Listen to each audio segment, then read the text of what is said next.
Hello and welcome back to Newsroom Nigeria. This is where we give you hot, fresh, and sizzling news all day long. If you haven't subscribed to this channel, please do well to subscribe. Turn on the post notification bell so that you can be the first person to get notified whenever we upload a new video. Help us grow this channel by giving this video a massive thumbs up so that it gets recommended to other YouTube viewers all around the world as well. Lastly, please leave your opinions in the comment section below. Without further ado, let's delve right into the details of today's news. Ministerial nominees: President Tinubu not in charge.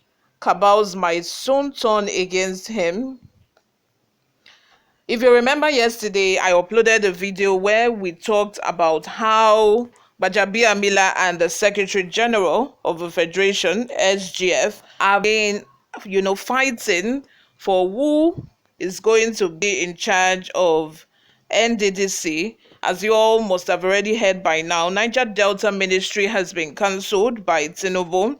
Niger Delta Ministry was created by Buhari during his administration, and Tinubu has now cancelled it, saying that it is still the same function that NDDC is meant, to carry out, that, Niger Delta Ministry is for. So it's like having double ministries. So therefore, he cancelled it and is moving NDDC to be under SGF as it has been previously before the regime of Buhari, but is now looking as if both Gbajabiamila and Akume are now fighting over who is going to be in control. And as we all know, Gbajabiamila is the chief of staff, very close to Tinubu, and he seemed to have more influence on Tinubu than Akume.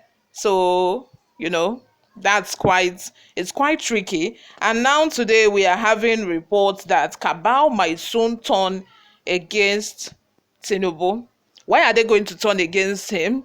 What is happening right now that will make them turn against him? We shall get to find out all that in the details of today's news. Have I told you to subscribe to this channel already? All right, have done that.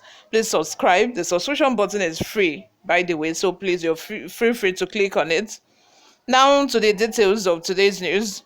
A former national spokesperson of the All Progressive Congress, APC, Yekini Nabena, has declared that recent happenings regarding ministerial nominations might be an indication that President Bola Tinubu is not fully in charge of his government. Now, let me explain why this person must have made the statement. You all remember how that woman was changed. News report had it that it was Sheyi Tinubu and Gbajabiamila that nominated that woman. It was the both of them, that pressed it on the mind of the president Tinubu to nominate the woman. And then after Ganduje became the APC chairman, and then he said, "Why are you going to nominate somebody to be a minister from my state? And I don't know about it, and I don't have a say in it." That was why, last minute, when the woman was already at the gate, to go and attend to the screening, she was told that she has been replaced. That was why, that woman was changed. It's just a show of power. It's an ego situation here. It's a fight of, who can have the most influence on Tinubu. So it's as if the president himself is not fully in control. Because if he's fully in control, he would have known, what to do, and he would have insisted that, you cannot tell me what to do, that kind of thing. Now let's continue. Nabena submitted that it is a wrong signal for some ministerial nominees to be withdrawn, like exactly what I said, and replaced after they had initially been nominated and their names forwarded to the National Assembly for screening. In his view, Tinubu might not have had the final say or put the final touch on the issue of ministerial nominees, particularly with reports of the APC national chairman Abdullahi Ganduje boasting that he removed and replaced the nominee from Kano State. And there is allegedly a video in circulation, of Ganduje and his wife boasting that, they are the ones that removed, the woman. And I feel it's not supposed to be so. This is telling on what am I going how am I going to put it now? It's telling on Tinubu in short, it's telling on the kind of influence that these people have on Tinubu. Tinubu, who is the president, has, made nominations already. He has even sent the name to the Senate. And someone somewhere, because you are claiming that it was the first person from the north, that showed interest in you, that, spoke out in support of your candidacy. So does that mean that that person should now be pushing you left, right, and center?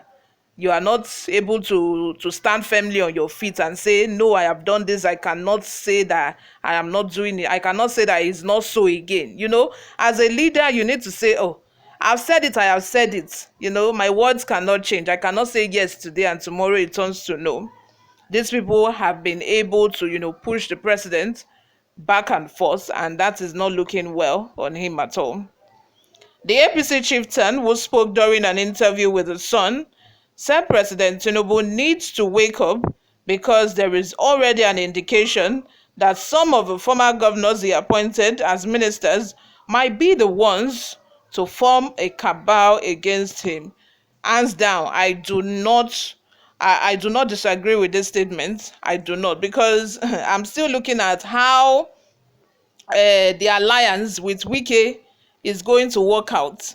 I am still looking at how that is going to happen, because I hope that it doesn't betray him, because it's easy. At the moment, it still belongs to the PDP party. He hasn't said that he has joined the APC party, so that is still it's just quite tricky at the moment. Anyway, in his words, I blame the presidency because before nominating them, they would have done due diligence. As a new government, we expect that whoever is in charge should have done better than this, whether they inch the reason for their dropping on security or whatever reports. What it means is a failure on the part of a government, just as we have seen lapses in many other things they have done so far. It was a very wrong signal they have sent to show that nobody is in charge or that there is no think tank in the present administration. They would have done background checks, but the situation has given out them that the president did not put a final touch into many things. He may not be in charge. It is even more worrisome reading a report where Umar Ganduje was claiming that he removed and replaced the nominees from Kano. How can he wield such powers if we actually have a government working very well? Mr. President must wake up, take charge of his government, and know the kind of people he will work with. He is already dining with devils in the former governors he nominated. I don't know the kind of long spoon he is going to use to dine with them, because they will soon form another cabal against him. The most painful thing is that we have all the time for due diligence. When he promised Nigerians to roll out his ministers 2 weeks after his inauguration, we thought that he was very ready, but they took several weeks and even surprised many Nigerians when we saw lapses and the caliber of persons nominated. You all, let me have your thoughts in the comment section. What do you all think about all of this? Subscribe, guys, if you haven't. I will see you guys in my next video. I love you all. Bye for now.